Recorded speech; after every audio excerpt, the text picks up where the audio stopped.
Murderers and abusers are victims too.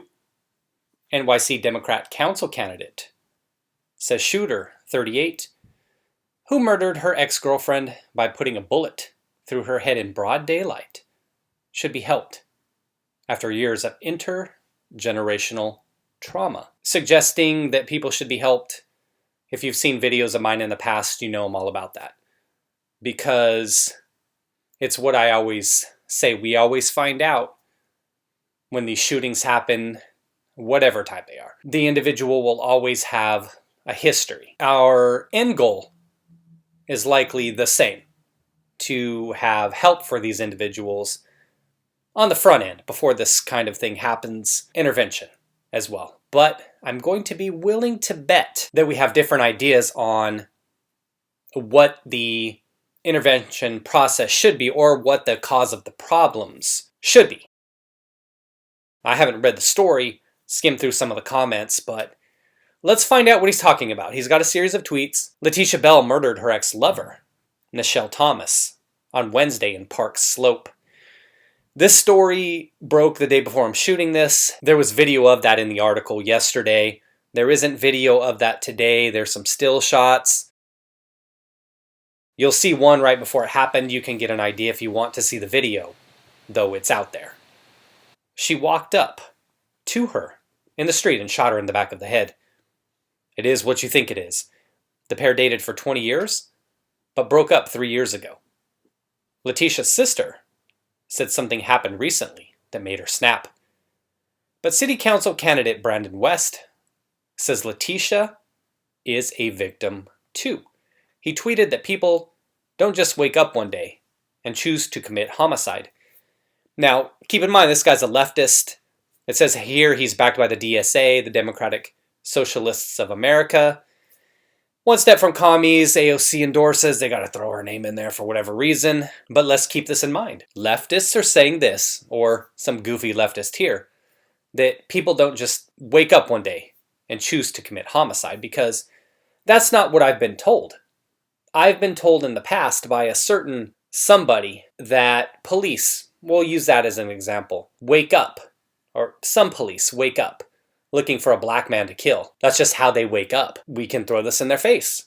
We can say, well, Brandon West, that great intellectual thinker that he is, he tweeted, people don't just wake up and choose to commit homicide. Oh, something must have happened. They're victims too. The stupidity, the excuses, there's never an individual, as long as they're in the certain identity group, or the correct identity group, I should say, where they won't make an excuse for.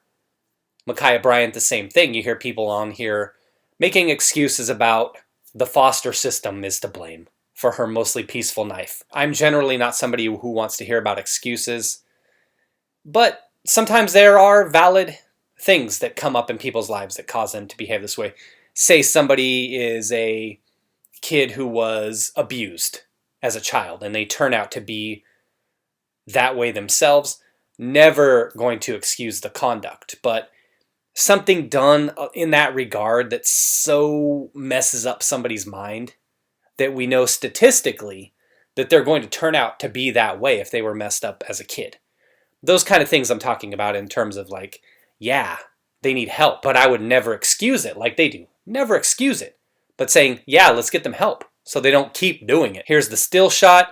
Like they said, ran up on her. It's got to be premeditated. You don't just wake up deciding to commit homicide when you run up on someone with a gun. And look, she didn't even wear a mask. No courtesy. Here comes his tweet. Yesterday afternoon, a Brooklyn mom was killed in broad daylight.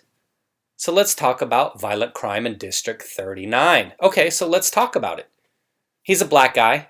2 black people here. I'm not going to look up the demographics. Maybe that district is mostly black.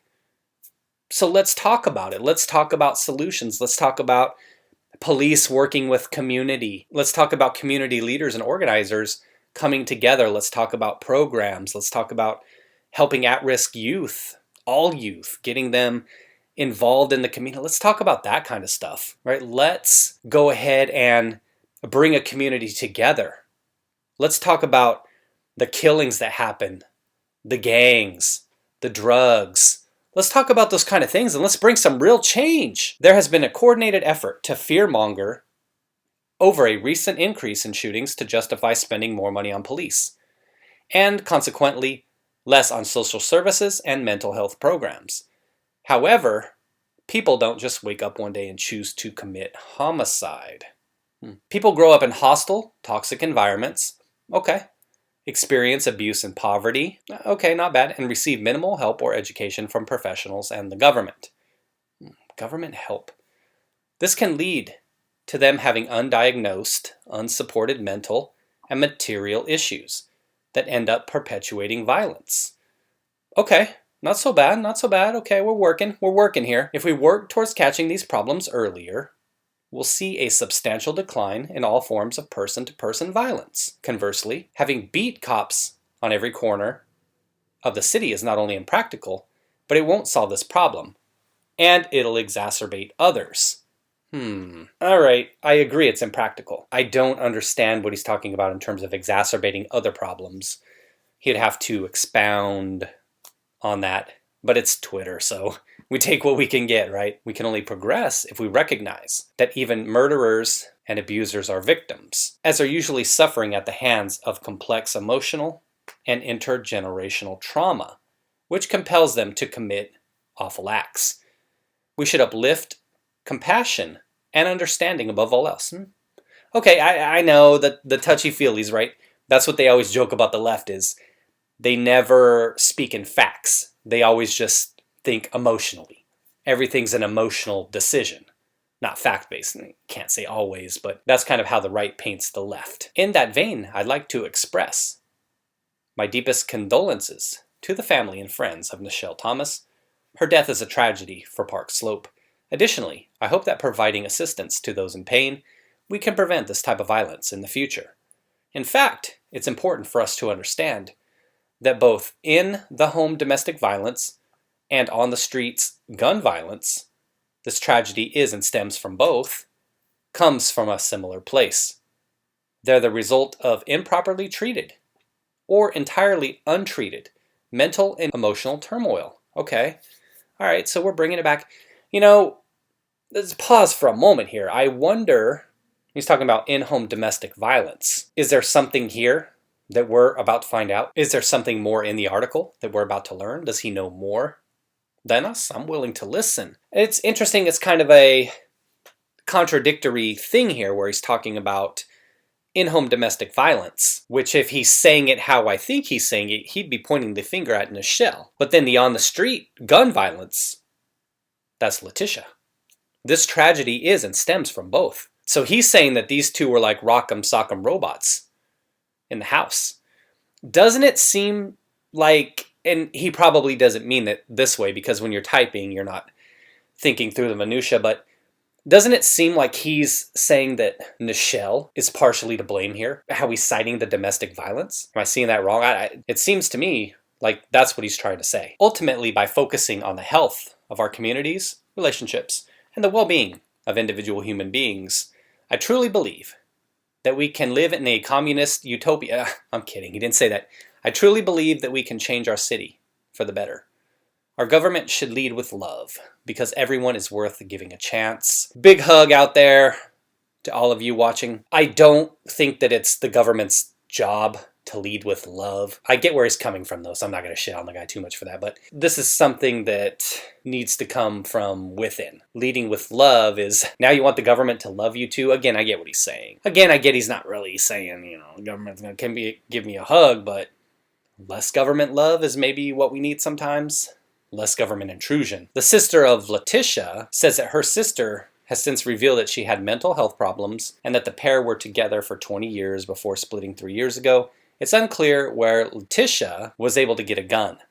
New York is a red flag law state which prevents people with a documented history of mental illness from buying a gun. Her sister told the Daily Mail that Nichelle did something to make Latisha snap. So there you go. The sister, again, Nichelle can't speak for herself. The sister sitting here telling us that it's Nichelle that did something. That is what prompted her to commit murder suddenly. Now, West went on to say that Latisha had been let down by the system, and he goes on to talk about that down here in this sense. People grow up in hostile and toxic environments.